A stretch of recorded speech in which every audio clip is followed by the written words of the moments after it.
जय गौ माता, जय गोपाल। पंडित जी, आपने कल गोविंद गुरु के संपूर्ण जीवन को, उनके नामकरण संस्कार को बहुत भली भांति से और आध्यात्मिक रूप देते हुए और प्रस्तुत किया। माँ लाडकी बाई के गर्भ से जो शिशु ने जन्म लिया और अनाम सन्यासियों ने मिलकर और उस नामकरण संस्कार को पूर्ण करवाया। गोगा से लगा कर उनकी यात्रा जो प्रारंभ हुई वो गोविंद तक चली और वो गोविंद गुरु बने। गौ माता के संरक्षण के अंदर रहते हुए, गौ माता की सेवा करते हुए उन्होंने अपने जीवन में बहुत अतुलनीय शक्ति को प्राप्त किया, जो आध्यात्मिक जगत से राष्ट्र जागरण तक की यात्रा को संपन्न किया। मेरा निवेदन है कि आपकी पंडित जी, आपकी जो आध्यात्मिक शक्ति है, आपके ऊपर कलाजी महाराज का बहुत बड़ा आशीर्वाद है और उस आशीर्वाद के फलस्वरूप, जिनको आप ठाकुर के रूप में मानते हो, इस आशीर्वाद के स्वरूप आपके जो भी कथन है वो मंत्र बन जाते हैं और मंत्र का असर तो होता ही है। और हमारे इस वागवर क्षेत्र के अंदर गोविंद गुरु की इस जीवन लीला को आप जो सुना रहे हैं वह मंत्रवत बनता चला जा रहा है।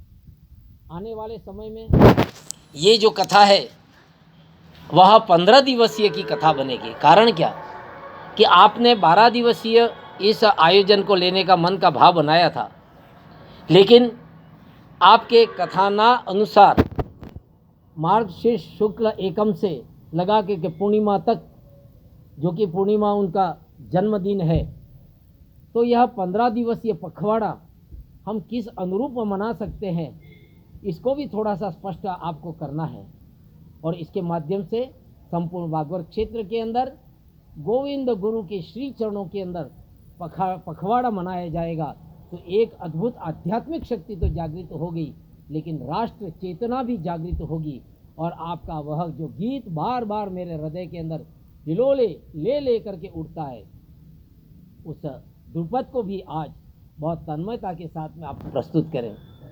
और भुरेटिया न मानो, उस अंग्रेज सत्ता को जो ललकारा, उसका भी थोड़ा सा संदर्भ जोड़ते हुए, और मैं आमंत्रित करता हूं आज की कथा के लिए कि आज पूर्ण आध्यात्मिक स्वरूप लेते हुए इस आध्यात्मिकता को राष्ट्र वंदना के अंदर आप परिवर्तित करें। मैं आपको आह्वान करता हूं कि आप पधारें और आप गोविंद गिरी लाटकी पुत्रो जन शोक विनाशन।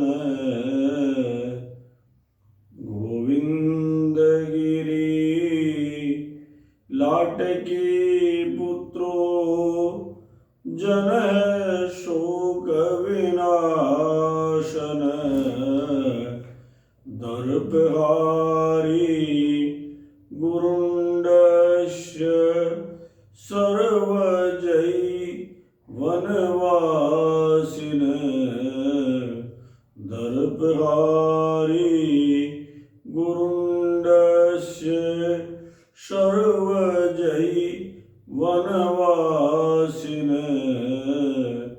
नमो नमः लाटकी मात्रे बेछड़ गेर पित्रे नमः। नमो सकल सिद्धाय गोविंदाय नमो नमः। गोविंदाय नमो नमः। गोविंदाय नमो नमः। गोविंदाय नमो नमः। गोविंदाय नमो नमः। नमो नमः लाटकी मात्रे बेछड़ गेर पित्रे नमः। नमो सकल सिद्धाय गोविंदाय नमो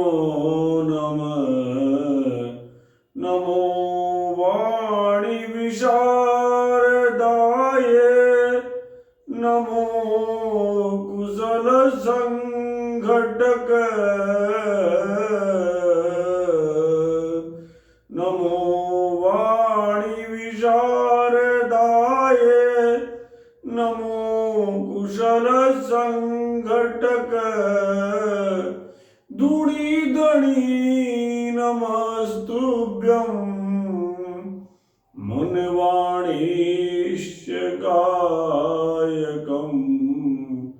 धूणिधणी नमस्तुभ्यं मनवाणीश्चकायकम् धूणिधणी नमस्तुभ्यं मनवाणीश्चकायकम्।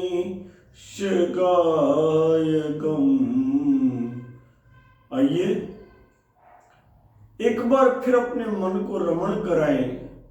मन, बुद्धि, चित्त और अंतःकरण से उस धूणि के धनी के चरणार बिंदु में अपने आप को लेकर चले, जो वाणी के विशारद, कुशल संगठक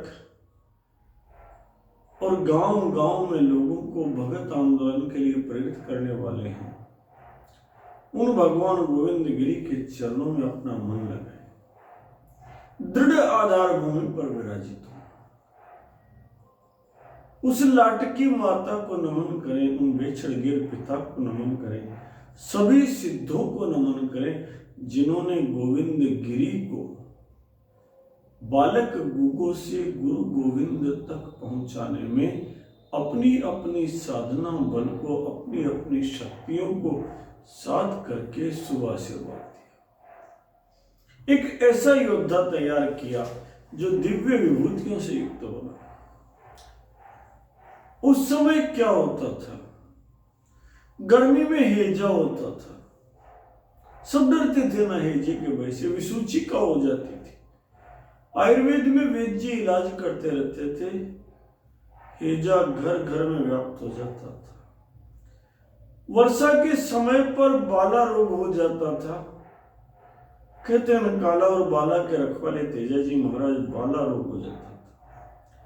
और जिस समय पर हेमंत ऋतु प्रारंभ होती, सर्दी प्रारंभ होती ही, तब बुखार हो जाता था। अब इस बुखार का अगर इलाज नहीं हो तो ये टीबी बन जाता था, फेफड़ों का रोग बन जाता था, अथवा निमोनिया बन जाता था, और कई बार ये पानी जरा या मोती जरा बनकर मनुष्य के प्राण ले लेता था। पर ये सब लोग तो ऋतु अनुसार आते थे।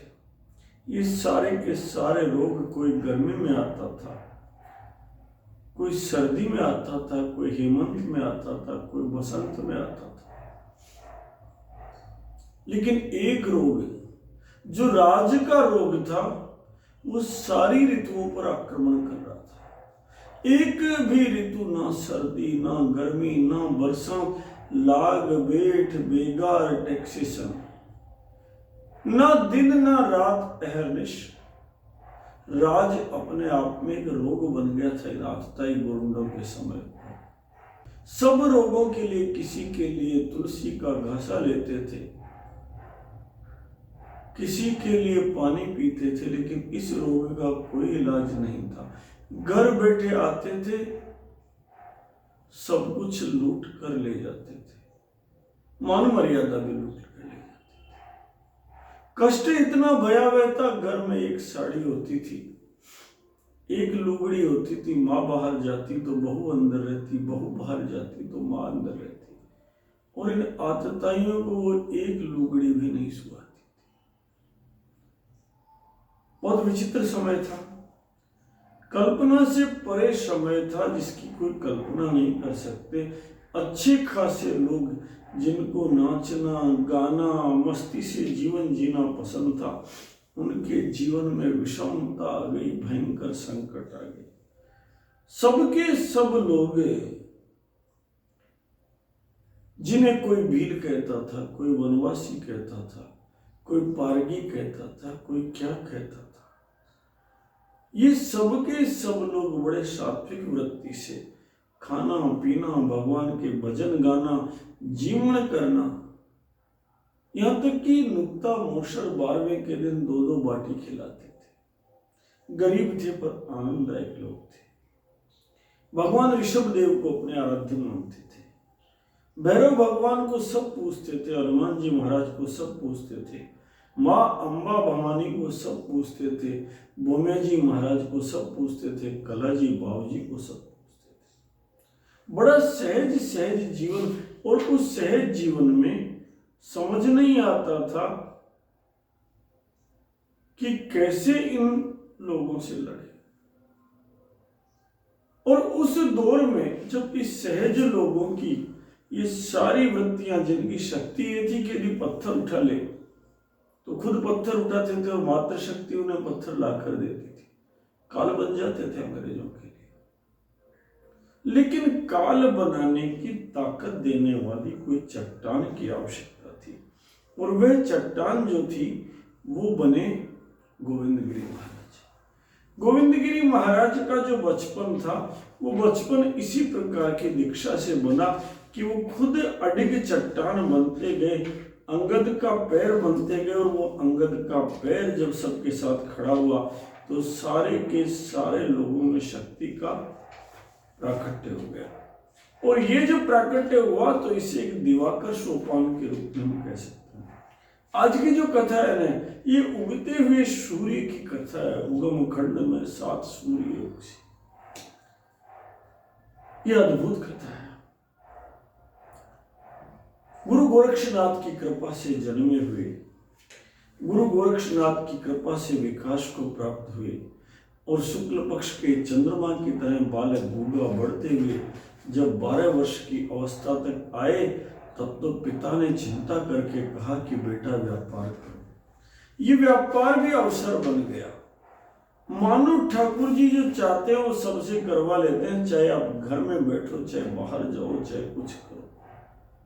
जो शिक्षाएं पुजारी बाबा ने अपने श्रेष्ठ भक्त को दी थी, पुलकित होकर दी थी, अश्रु पूरित होकर दी थी, आज वो मूर्त रूप में आने लगी है। मंदिर में तो हालात ये हो जाते थे कि जब पुजारी बाबा भजन गाते थे तो अनेक बार ध्यान की अवस्था में बालक गूंगा चले जाते। माता लाटकी पानी का छींटा मारती, होश में लाती, तब पुजारी बाबा अन्य भक्तगणों से कहते, परिजनों से कहते और ग्रामवासियों से कहते कि सुनो, ये जो बालक है ना, ये और बालकों की तरह नहीं है, ये सामान्य बालक नहीं है, क्योंकि गुरु गोरक्षनाथ की गुग्गल और बबूत से इसका प्राकट्य हुआ है।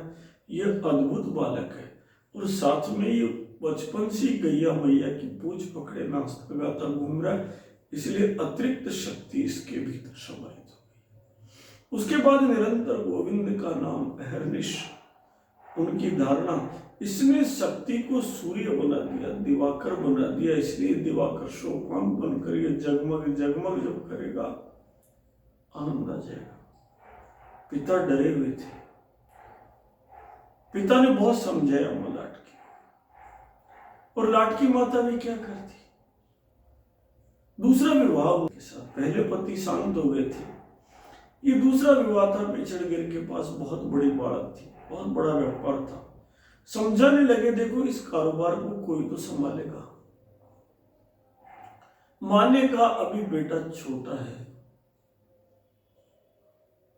अभी इसकी व्यापार की उम्र नहीं है। तब उन्होंने कहा देखो चिंता मत करो, ये ढेर सारे छकड़े हैं, ढेर सारी बाड़द है, इनको पूरी कृषि उपजों को भर भर के मेवाड़ स्टेट से अन्य इलाकों में ले जाना, वागड़ से चारों तरफ ले जाना, ईडर संतरा अंकुर सब जगह लेकर जाना, और वापस धन लेकर आना, ये सारा काम कोई तो संभालेगा।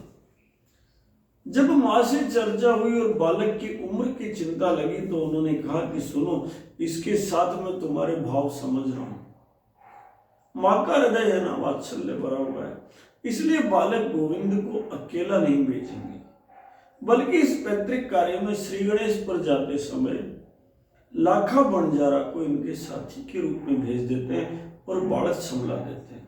और इस प्रकार जब तय हुआ तो मां भी कुछ नहीं कह पाई।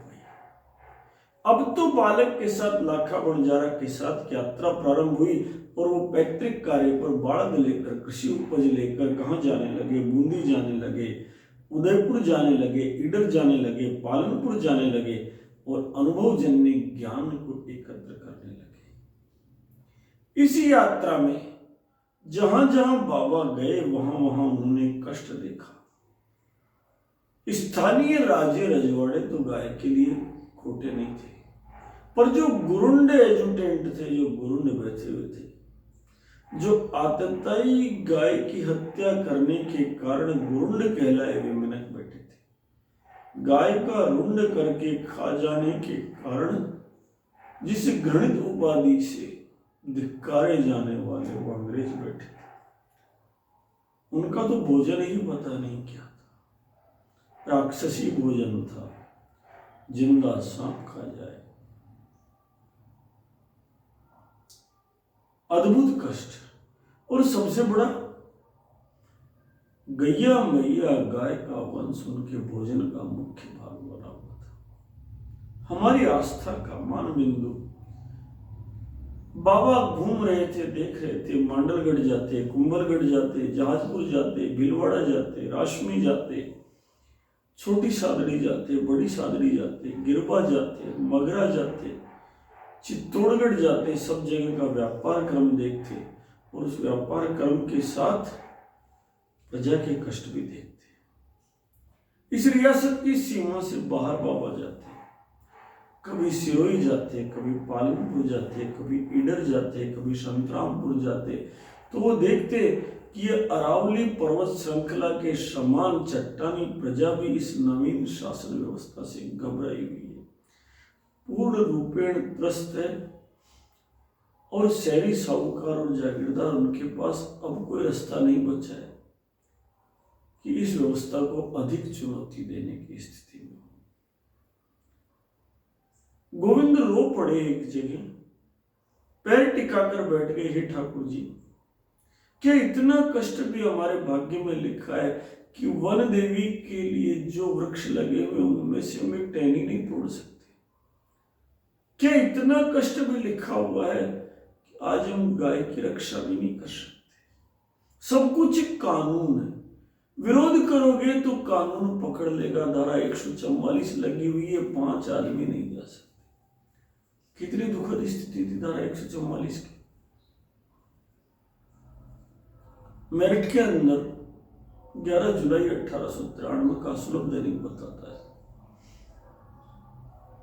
वहां जो उपखंड दंडनायक बैठे थे, सीआई को कहा कि आज गाय कटेगी, सर्वत्र शांति की घोषणा करो, धारा 144 का।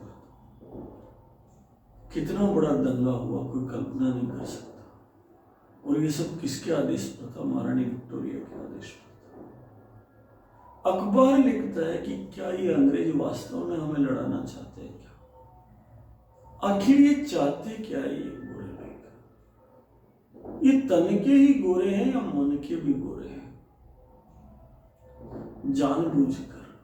यहां तक कि जब धारा 144 लगाई गई थी तो एक जगह गीता पाठ चल रहा था, उस गीता पाठ में सबको उठा लिया गया। 3-3 महीने की सजा 100 लोग बैठे थे और 5-5 रुपए का भारी अर्थदंड। उस जमाने में 5 रुपए की बहुत कीमत थी। सबको जेल में डाल दिया। और सबसे बड़ी स्थिति क्या थी? उनमें से एक व्यक्ति तो अंधा था जिसे जेल डाला गया। अब आप कैसे चर्चा करो? आप कथा नहीं कर सकते, आप ख्याल नहीं कर सकते, आप संघबद्ध नहीं हो सकते, आप आनंद नहीं मना सकते, क्योंकि भारतीय दंड संहिता में धारा 144 का प्रवेश हो चुका है। As India must be bred, the breeding should be done judicially. खून निकालना है, कानून बना कर खून निकालना है। रो पड़े और रोकर कहने लगे, हे ठाकुर जी, और सब तो ठीक है, सारे कष्ट झेल लेंगे, पर ये नालियों में जो गोमाता का रक्त छावनी के आसपास बहता हुआ दिखता है, ये बर्दाश्त नहीं होता। दशा बोली गाय की भगवन संभालो गे तो क्या होगा। दशा बोली गाय की भगवन संभालो ये तो क्या होगा। अगर भारत में गोवध को मिटा दोगे तो क्या होगा। अगर भारत में गोवध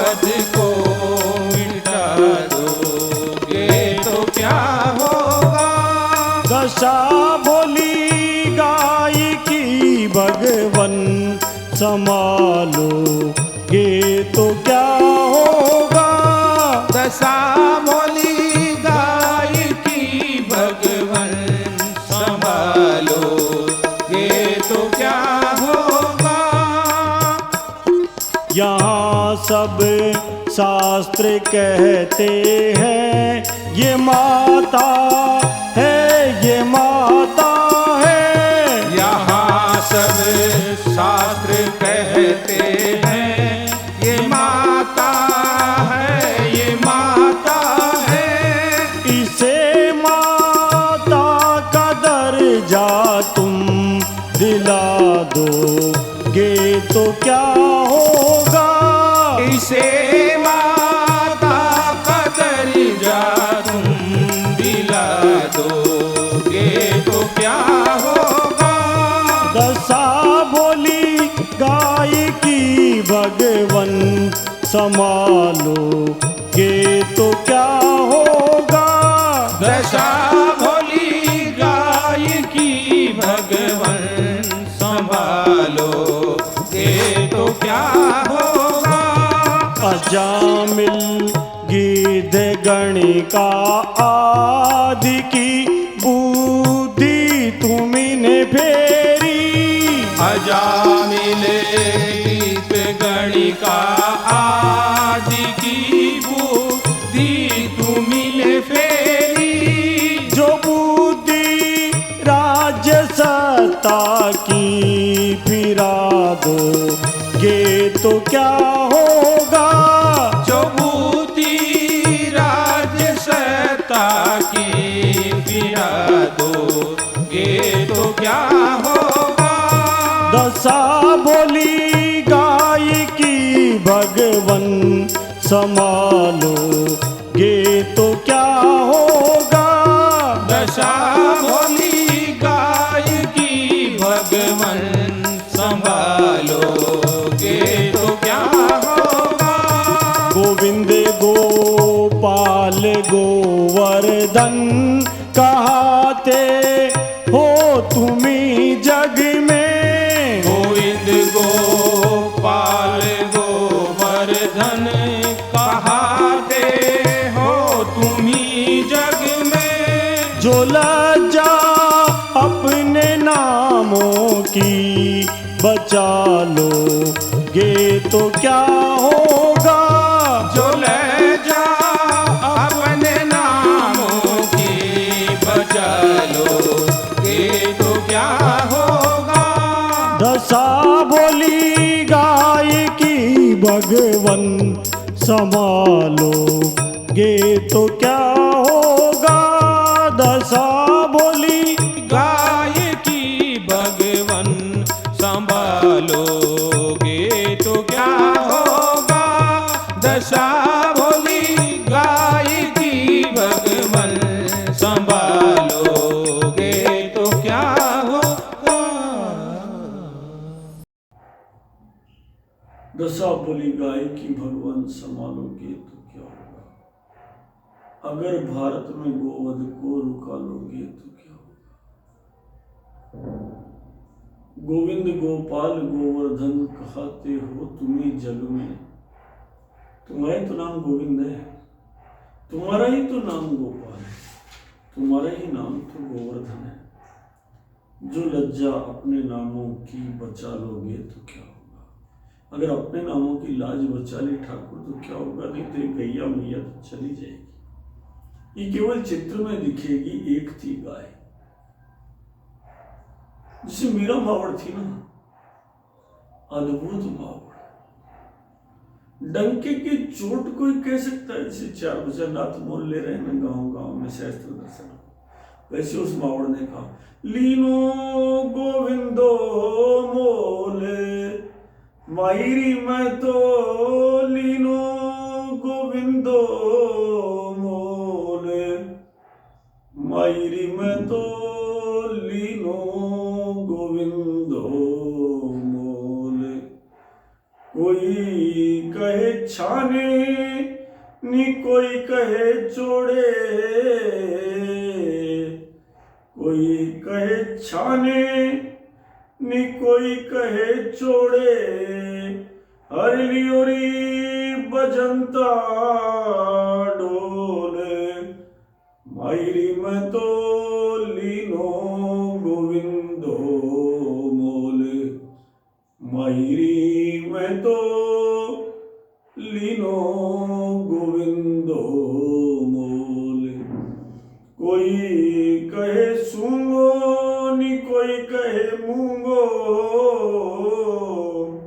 कोई कहे सूंगो नी कोई कहे मूंगो, लियोरी तराजू तोल, मायरी में तो लीनो गोविंदो मोल, मायरी में तो लीनो गोविंदो मोल। इतना दृढ़ भाव कि उसने कह दिया मैंने गोविंद को खरीद लिया है। कितना बड़ा भाव है, कोई कल्पना नहीं कर सकता। ठाकुर जी जिसके वश में आ जाए, जो ठाकुर जी को खरीद कर अपने घर में ला सके, उससे बड़ा भाव क्या होगा। लेकिन उस मीरा को भी लोग नहीं समझ पाए ना उस वक्त, इसलिए जीवन भर कष्ट चलता रहा। इसी प्रकार ये सबल गाय है, लेकिन इसके जीवन में वात्सल्य भरी हुई है ना, सबकी रक्षा करती है, इसलिए कष्ट ही कष्ट है। वरना सब जिस घर में गाय होती है ना, उस घर में फेशियल करवाने की आवश्यकता भी नहीं होती। इतनी प्यारी स्क्रबिंग करती है ये गौ माता चेहरे पर, इतने हाथों को वात्सल्य से चाटती है कि आपके पूरे तन मन अंतःकरण के मैल को साफ कर देती है। माद्रिक प्रपन्न पशुपाश विमोक्षणाय मुक्ताय भूरि करुणाय नमो लयाय। व्यक्ति की पाशविक बुद्धि को चेंज कर देती है, परिवर्तित कर देती है, पशु बुद्धि को चेंज कर देती है, सात्विक बुद्धि में परिवर्तित कर देती है। और भाव चेंज हुआ, भाव में परिवर्तन हुआ तो सब कुछ हो गया। वरना तो क्रिया दक्ष अपि अदक्ष स मूर्ख, सारी क्रियाओं में दक्ष पर भाव में अदक्ष वो व्यक्ति मूर्ख ही तो है। इसलिए भाव होना तो आनंद आ जाता है, और ये भाव ही सबसे बड़ी ताकत है जो गोविंद गिरी की कथा में आना चाहिए। भाव के बस में है भगवान, भाव के बस में है भगवान, अरे भाव बिना झूठो सब लागे, भाव बिना झूठो सब लागे, बिरता सकल जहान, भाव के बस में है भगवान। तो भाव के वशीभूत है, और ये भाव ही तो है जो विगलित करता है।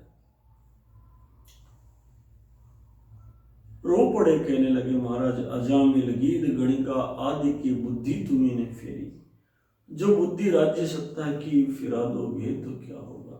ये राज्य क्या चाहता है, आखिर क्या मिलेगा गोवंश को काट कर, जिसके गोमूत्र से हजारों प्रकार की औषधियां बन सकती है। आखिर नीतियों में वो चीज क्यों नहीं आ रही कि औषध निर्माण कराया जाए। बहुत बड़ा आयुर्वेद का भंडार भरा पड़ा है, इसका दूध आयुर्वेद का भंडार है, इसका दही आयुर्वेद का भंडार है, इसका गोड़ा आयुर्वेद का भंडार है, इसकी तक्र आयुर्वेद की भंडार है, इसकी छाछ या मथित जो घी निकालने के बाद बचता है वो आयुर्वेद का भंडार है।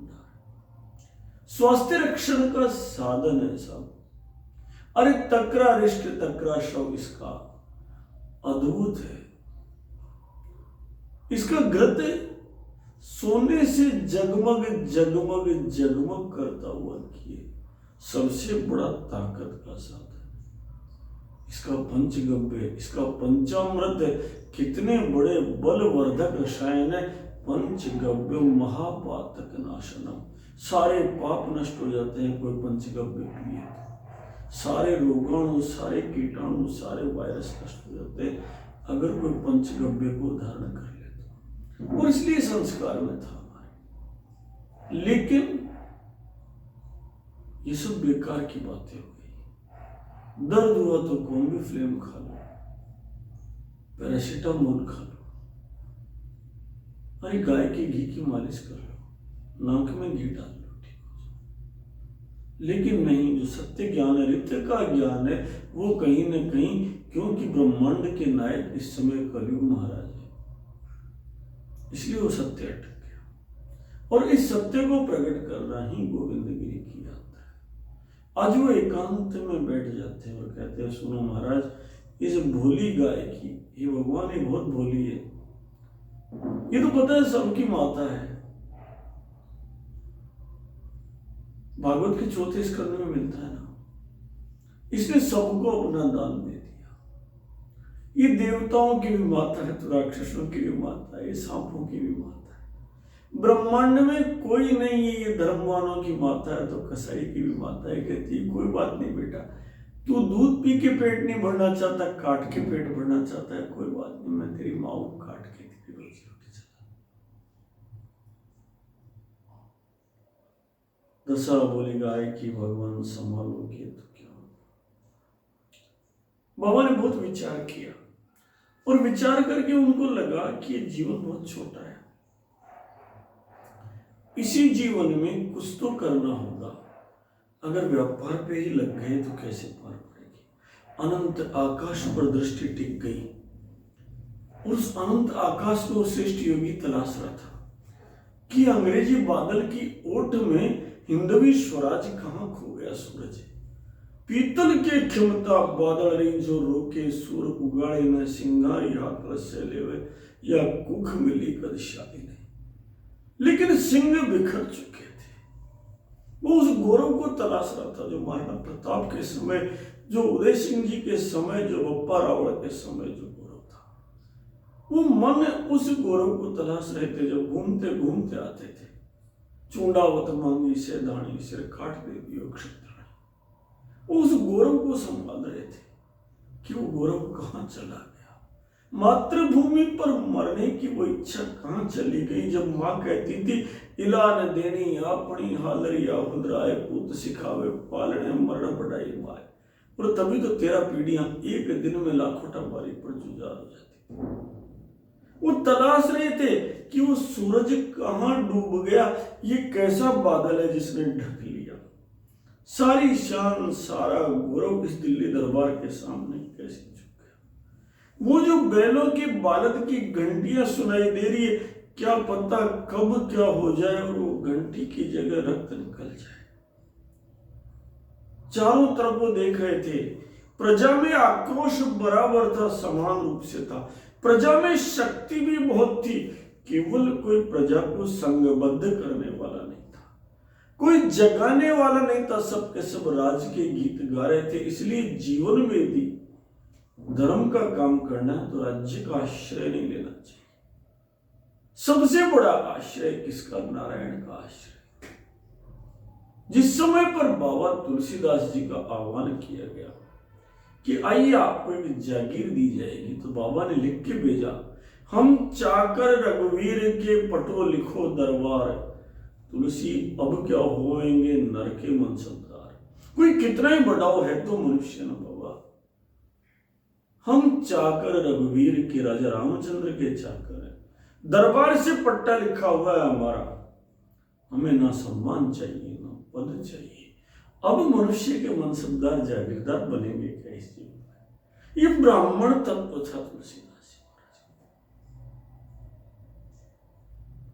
कुमनदास जी महाराज को निमंत्रण मिला, चले गए, वापस आकर रोने लग गए। भोले संत थे।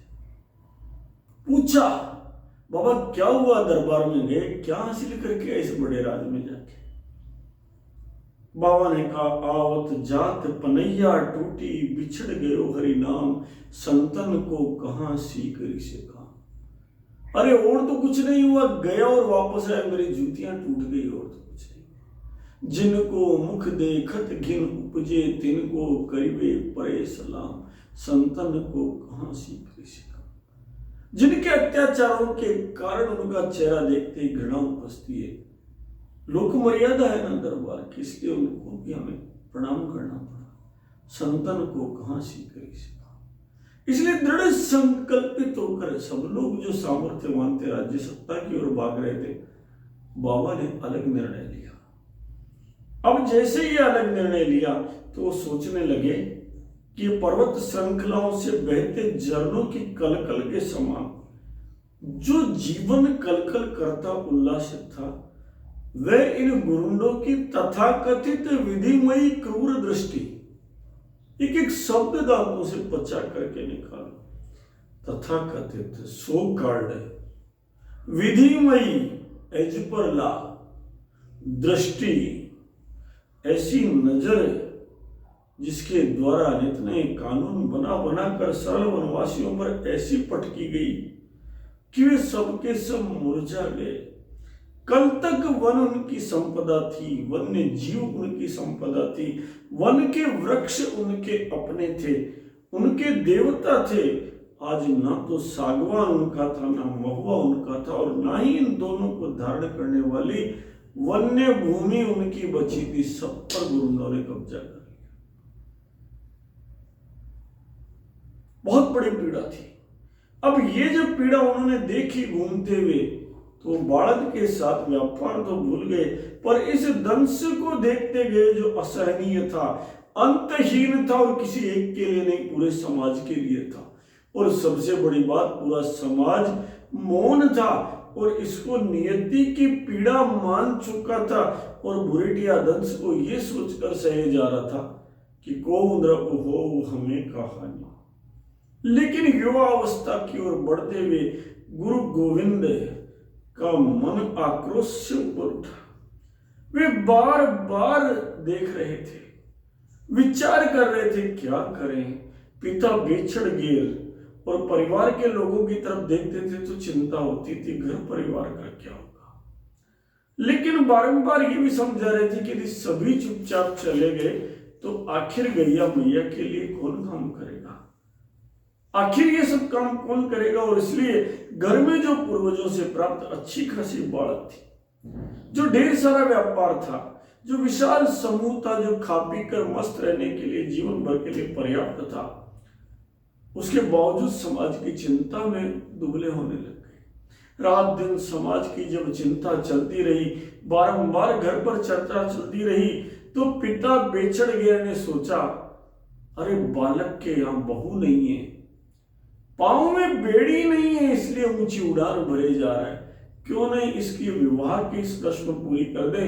एक बार पत्नी आ गई, घर गृहस्थी की जिम्मेदारी पड़ेगी, बस बाढ़ में कमाने लग जाएगा, अच्छा पैसा लाएगा, घर में 2 टका आएगा तो आराम रहेगा, कल को बच्चे होंगे तो आराम होगा। इसलिए क्यों नहीं इस बालक की ऊंची उड़ान रोकने के लिए इसका विवाह कर लिया जाए। बालक गोविंद को लग रहा था कि संन्यास ले लेना चाहिए, लेकिन फिर उन्होंने विचार किया, अगर संन्यास लेता हूं तो क्या परिवार को कष्ट नहीं होगा। फिर विचार किया, अगर घर में ही बन जाता हूं तो समाज की हानि नहीं होगी क्या। अब दोनों के मध्य का सम्यक मार्ग गोविंद ने चुन लिया। अपना शरीर घर वालों को अर्पित कर दिया और मन जो समाज को अर्पित कर दिया। दोनों का कर्जा एक साथ चुकाने लगे। तन परिवार के लिए भेजो बाढ़ में, ससुराल भेजो, ब्याह करो, लेकिन मन जो था वो समाज की सेवा में लगा दिया। माता पिता पत्नी परिवार सब चकित हो गए। अरे बंधनों को निभाते हुए बंधन मुक्त योगी बन गए। कौन पहचाने, कैसे समझे इस महान आत्मा को, समझना भारी पड़ गया। कोई सन्यासी हो वो बंधन मुक्त हो तो चलता है, कोई गृहस्थ हो गृहस्थी में लगा रहे तो वो चलता है, पर ये तो गृहस्थी भी सन्यासी भी, सन्यासी भी गृहस्थी भी, सबके सब चकित हो गए। परिजन कई बार जल्ला कर कह देते, गोविंद मान जाओ ना, आखिर ये क्या कर रहे हो आप। अब घर गृहस्थी वाले हो गए, ये राम जी का भजन करते रहते हो, गैया की चिंता करते रहते हो, इन सारे समाज के लोगों की चिंता करते रहते हो, परिवार को क्या फायदा होगा। गोविंद ना तर्क करते ना कोई समझाते, बस मुस्कुराने लग जाते। और जब गोविंद मुस्कुराते तो घर वालों का आक्रोश समाप्त हो जाता। सब लोग आनंद से उनके साथ निभाते जा रहे थे। गृहस्थ धर्म के जो जितने दायित्व थे उनका निर्वहन ठाकुर जी कर रहे थे, कानूना कर रहा था। अपने आप गृहस्थी व्यवस्थित चल रही थी और गोविंद गिरी निरंतर भजन गाने में लगे हुए थे, भगवान का नाम गान गाने में लगे हुए थे, नित्य नए ग्रंथों का पाठ करके, नित्य नई चीजें श्रवण करके अपने भीतर की शक्ति को मजबूत कर रहे। गो सेवा के विभिन्न आयाम छू रहे थे, यज्ञ कर्म निरंतर कर रहे थे और घर घर जाकर समाज को जगाने का काम निरंतर कर रहे थे। जो देशाटन व्यापार का मार्ग था वो नारायण का मार्ग बन गया, कल्याण का रास्ता बन गया, लेकिन व्यापार में लाभ नहीं होते दिखा। जो जीवन यापन की चाकरी थी वो नारायण की चाकरी बन गई, प्रभु की चाकरी बन गई। अब तो पिता बड़े परेशान हो गए।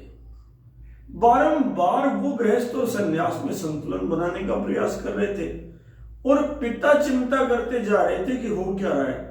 और देवी सत्ता जिसने गोविंद गिरी का सृजन किया था, जिसने उन्हें जनजातियों में मुक्तिदाता और अंग्रेजों के लिए काल बनाकर भेजा था, भयदाता बनाकर भेजा था, वह अदृश्य सत्ता उस साधक को उस सर्वोच्च पद की ओर अधिक से अधिक आकृष्ट किए जा रहे थे। काम में कर्मों का जीवन से परित्याग हो चुका था और उनका प्रत्येक कर्म समाज के लिए हितकारक बनना लगा। कर्मों का समुचित न्यास होने से वो गृहस्थ सन्यासी के पद पर आरूढ़ होकर शिखर पर बैठ गए। एक अद्भुत रचना थी, ऐसी रचना जिसे समझना या समझाना गोविंद गिरी कहने से अधिक समझने की है। इनकी गौरव गाथा जो ना धारण करने की है, पीबत भागवतम रसमाल है, इनकी गाथा पीने की है, सुनने की काम है, हृदय में बैठ जानी चाहिए। गोविंद की नित्य प्रतिदिन पिता समझाते, देखो बेटा कुल की परंपरा है ना, कुल की मर्यादा है कि बालक से घर खर्च चलाना है, कुल की मर्यादा की अवहेलना मत करो। देखो बेटा तुम्हारा पारिवारिक जीवन कठिनाई में पड़ जाएगा यदि व्यापार पर समुचित ध्यान नहीं दिया तो। गोविंद गिरी जानते थे कि पिता ठीक कहे, अनुभवजन्य ज्ञान उनका भी ठीक है, लेकिन बचपन से जिस लाखा बंजारा के साथ ईडर, संतरामपुर, पालनपुर जाते थे, उसका साथ ही नहीं व्यापार का अभ्यास भी छूटता जा रहा था। बस शाम हुई पिता के पैर दबाते और पैर दबाते दबाते उन्हें राजी कर लेते। ये शास्त्रों का उदाहरण है। कोई भी बालक यदि पिता के पैर दबाता है तो उसका सूर्य पुष्ट होता है।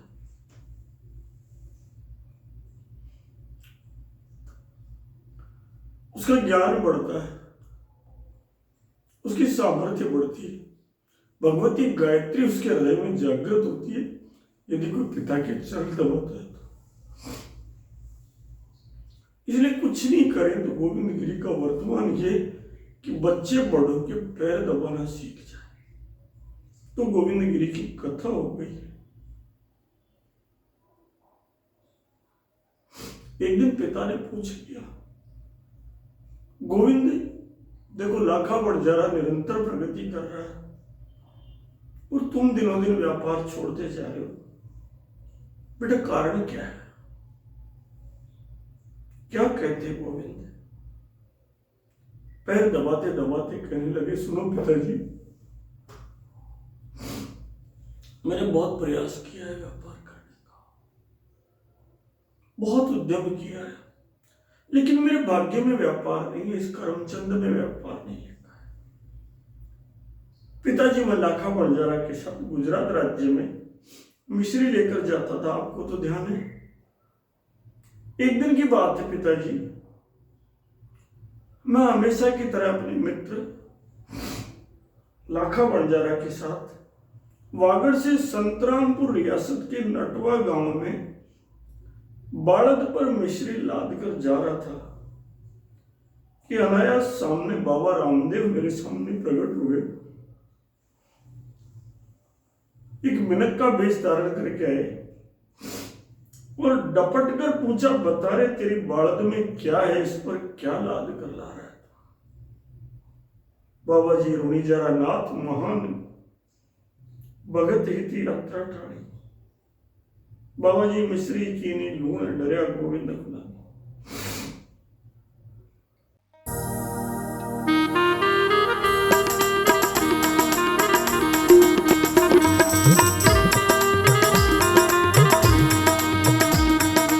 बाबा जी ऋणी जेरा नाथ महान भगत हित यात्रा ठाणी। बाबा जी ऋणी जेरा नाथ महान भगत हित यात्रा ठाणी। बाबा जी मिसरी कीनी लूण डरिया गोविंद अकुलानी। बाबा जी मिश्री कीनी लूण डरिया गोविंद अकुलानी। बाबा जी दीनों पर चो तुरत। बाबा जी दीनों पर चो तुरत। भगत भगवन पहचानी। भगत भगवन पहचानी। बाबा जी दे कर आशीर्वाद भगति पथ वीर दृढ़ानी। बाबा जी दे कर आशीर्वाद भक्ति पथ वीर दृढ़ानी। छोड़ो बेटा चाकरी भजो गाय गोविंद।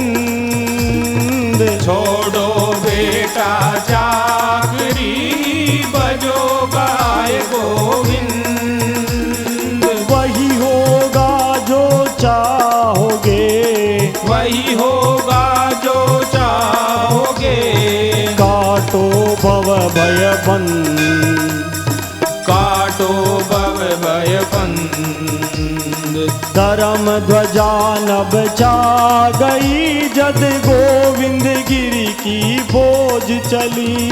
धर्म ध्वजा नभ छा गई जद गोविंद गिरी की फौज चली। गोरा थर थर कांपिया। गोरा थर थर कांपिया। जद भील भगत हुंकार भरी। जद भील भगत हुंकार भरी। जद भील भगत हुंकार भरी। जद भील भगत हुंकार भरी। क्या परिचय दिया रामदेव जी ने। बाबा जी बहुत बड़े महान संत है।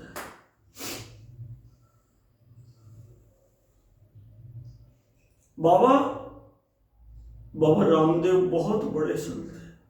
उनकी वाणी में मिथ्या वचन नहीं हो सकता। अब वो तो हमारी परीक्षा ले रहे थे, हम दोनों डर गए, रास्ता रोक लिया।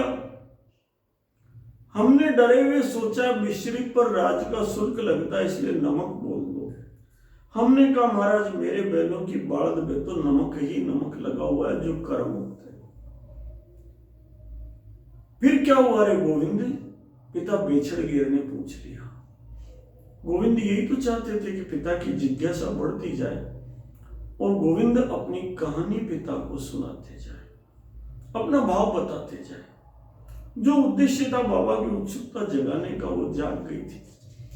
बाबा प्रसन्न मन से पूछ रहे थे और गोविंद अपने कर कमलों से दनादन उनके पैर दबाए जा रहे। अपनी बात को रहस्यमय बनाते हुए कहने लगे, होना क्या था बाबा? हमने झूठ बोली तो उन्होंने चमत्कार दिखा दिया। अरे क्या हुआ? अरे हमारी सारी बाड़द में नमक ही नमक हो गया। अब मिश्री की जगह नमक होते हम तो भाग्य। हम जिसको राज का कारिंदा समझ रहे थे वो तो ठाकुर जी थे। पैर पकड़ लिए रुणिजा के नाथ के, और रुणिजा के नाथ के हमने पैर पकड़े तो वो गदगद हो गया। अरे गुगा फिर क्या हुआ? क्या आशीर्वाद दिया बाबा रामदेव ने? पिता ने बैठे होकर उत्सुकता से पूछ लिया। तो गोविंद कहने लगे, सुनो। उन्होंने पोटली जो हाथ में हमने दिखाई थी उसको खोल कर कहा, सुन रे गुगा, केवल इस पोटली का नमक नमक रहेगा ताकि तुम्हें ध्यान रहे मैंने तुम्हारी परीक्षा ली है बेटा। इसके सिवाय सब में वापस ऐसे कैसे तेरे बालक पर मिश्री हो जाएगी और अब की बार तुझे घाटा भी नहीं लगेगा। अब ये जो आशीर्वाद सुना तो बेचड़गेर की उत्सुकता तो चरम पर आ गई। बैठे हो गए और पूछा, अच्छा ये तो बताओ और क्या कह के गए बाबा रामदेव? गुगो जी ने, गोविंद ने अपनी बात को सारभूत किया और कहने लगे कि सुनो पिताजी। उन्होंने आशीर्वाद देते हुए कहा कि सुन बेटा, ये जो धंधा करने का काम है ना, व्यापार का काम, तो लाखा बंजारा के लिए है। ये जन्म इसको मिला है कि व्यापार करे, इसका व्यापार खूब बढ़ेगा। लेकिन तुम्हारा जन्म तो इस बार भक्ति करने के लिए हुआ है, सो तुम्हारी भक्ति दिन दूनी रात चौगुनी पड़ेगी। कथा कहकर बालक गोविंद मौन हो गए। कहने लगे कि ऐसा आशीर्वाद देकर बाबा रामदेव चले गए। पिता बेचड़गेर का मन, जो अनुभवजन्य बालों की सफेदी थी, बुढ़ापा था, सब कुछ समझ गए। निष्कपट मन से आवाज आई, देख बेटा, मैं नहीं जानता तेरे जीवन में क्या लिखा है, पर मुझे गर्व है कि तू मेरा बेटा है। एक चीज ध्यान रखना, जन्म लिया है तो सांसारिकता भी निभाते रहना, घर परिवार को भी कष्ट मत देना।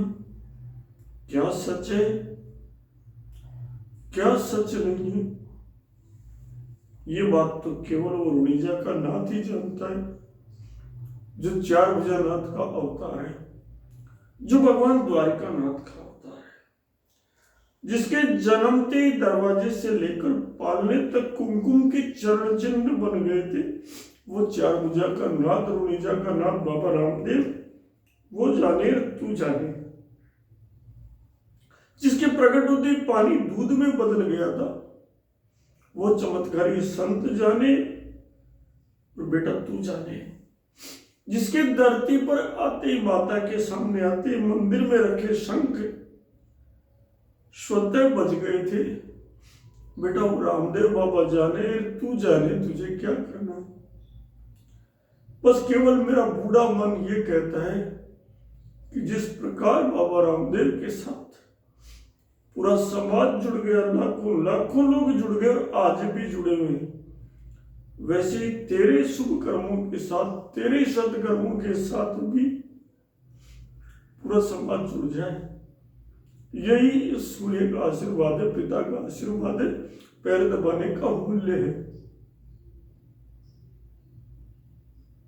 आइए इसी गहरे भाव में रमण करते हुए हम उस परम पूज्य हुतात्मा की आरती करें और धारण करें, क्योंकि गोविंद गिरी हमारा वर्तमान है, गोविंद गिरी हमारा भविष्य है। 12 वर्ष पूर्व मैंने पुस्तक लिखी थी, कोटड़ा दरबार के यहाँ जब यज्ञ चालू हुआ था, उससे पहले भागवत कथा की श्री राम महायज्ञ 10.5 साल से चल रहा है। और उस समय कलसिया महादेव पर बैठकर चित्तौड़ जिले में योजना बनी कि गोविंद गिरी पर अध्ययन करना है। तब बाबा को इतना नहीं समझ पाया था, पर जब गया कुछ ऐसी चीजें महसूस हुई जो सामान्य चर्चा में नहीं हो सकती। एक दिव्य पुरुष, एक दिव्य आत्मा जो समाज को संघबद्ध करे, जिसकी वाणी में ईश्वर का वास हो, जिसके कारण पूरा समाज खड़ा हो जाए, ऐसे महान हुतात्मा पर लिखने का सौभाग्य मिले। विषय भी नया था। जिस समय ये गीत मैं सुन रहा था, बुरेटिया नहीं मानो रे, मुझे लगा इससे पवित्र कोई चीज नहीं हो सकती, और इसी नाम से पुस्तक लिख डाली, बुरेटिया नहीं मानो। बहुत बड़ी संख्या में लोगों ने पढ़ा भी, आनंद भी आया। वापस एक बात आई कि भीतड़ा मिट जाओ पर गीतड़ा कौन मिटे। क्यों नहीं इस सारी पुस्तक को गीतों में डाल दिया जाए, इस इतिहास को। केवल एक काम किया, सत्य कह रहा हूं, कलाजी महाराज के दीपक जलाया, मेरे गुरु है ना। आरती श्री गोविंद गुरु की धूणी के धनी परम प्रभु की। आरती श्री गोविंद गुरु की धूणी के धनी परम प्रभु की। लाट की मागो रक्ष मनायो, लाट की मागो रक्ष मनायो। गौ भक्त बेटो घर पायो, गो भक्त बेटो घर पायो। चंद्रकला समवृद्धि पायो, चंद्रकला समवृद्धि पायो। बिछड़ गेर घर आनंद छायो, बिछड़ गेर घर आनंद छायो। आरती श्री गोविंद गुरु की धूणी के धनी परम प्रभु की।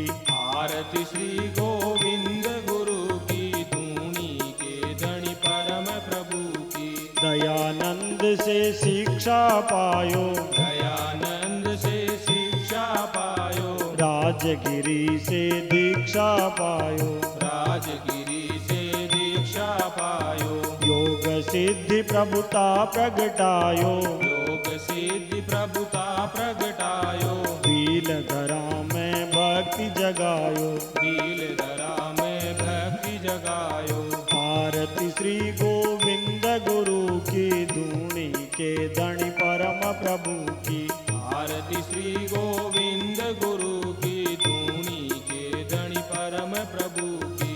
अंग्रेजों की चाल पिछाणी, अंग्रेजों की चाल पिछाणी। पूर्या भूत की करी निशानी, पूर्या भूत की करी निशानी। गोरा गो हत्यारा जानी, गोरा गो हत्यारा जानी। जन्मे नाम गुरुंड बखाणी, जन्मे नाम गुरुंड बखाणी। आरती श्री गोविंद गुरु की धूणी के धनी परम प्रभु की। आरती श्री गोविंद गुरु की धूणी के धनी परम प्रभु की। पूजा मना में जोत जलाई, जामना में जोत जलाई। घर घर जाकर अलख जगाई, घर घर जाकर अलग जगाई। संप सभा की राह बताई, संप सभा की राह बताई। धर्म की ध्वजा चांद तक छाई, धर्म की ध्वजा चांद तक छाई। आरती श्री गोविंद गुरु की धूणी के धनी परम प्रभु की। आरती श्री गोविंद गुरु की धूणी के धनी परम प्रभु की। काल ठोक ललकार लगाई, काल ठोक ललकार लगाई। दिल्ली और लंदन थर्राई, दिल्ली और लंदन थर्राई। अंग्रेजा की नींद उड़ाई, अंग्रेजा की नींद उड़ाई। राष्ट्र प्रेम की धार चलाई, राष्ट्र प्रेम की धार चलाई। आरती श्री गोविंद गुरु की धूणी के धनी परम प्रभु की। आरती श्री गोविंद गुरु की धूणी के धनी परम प्रभु की। पढ़बो सबने सिखवायो, पढ़बो सबने सिखवायो। यज्ञ कर्म को ज्ञान करायो, यज्ञ कर्म को ज्ञान करायो।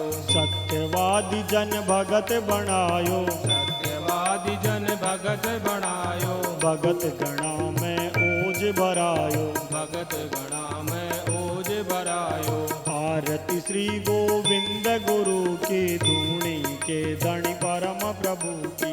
आरती श्री गोविंद गुरु की धूणी के धनी परम प्रभु की। हे गोविंद महा अवतारी, हे गोविंद महा अवतारी। आज भी गाय कट रही बारी, आज भी गाय कट रही भारी। कष्ट आज पहले से भारी, कष्ट आज पहले से भारी। प्रगटो आप करो रखवारी, प्रगटो आप करो रखवारी।